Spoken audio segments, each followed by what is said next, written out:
is my garden. We have got flowers in the garden. Flowers – цветы. We have got trees and a tree house in the garden. Look, a bird house. Birdhouse – скворечник.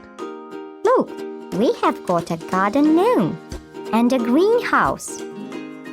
Garden gnome – садовый гном. Greenhouse – теплица.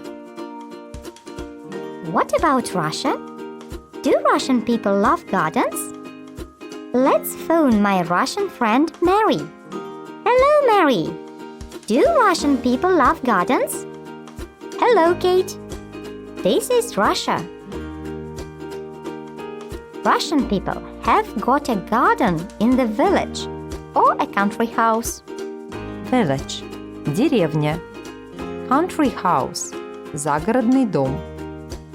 Russian people grow vegetables, fruit, and flowers in the garden.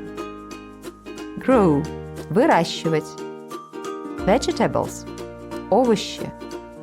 Fruit – фрукты. Flowers – цветы. They love gardens. Thank you, Mary. Goodbye. Goodbye, Kate.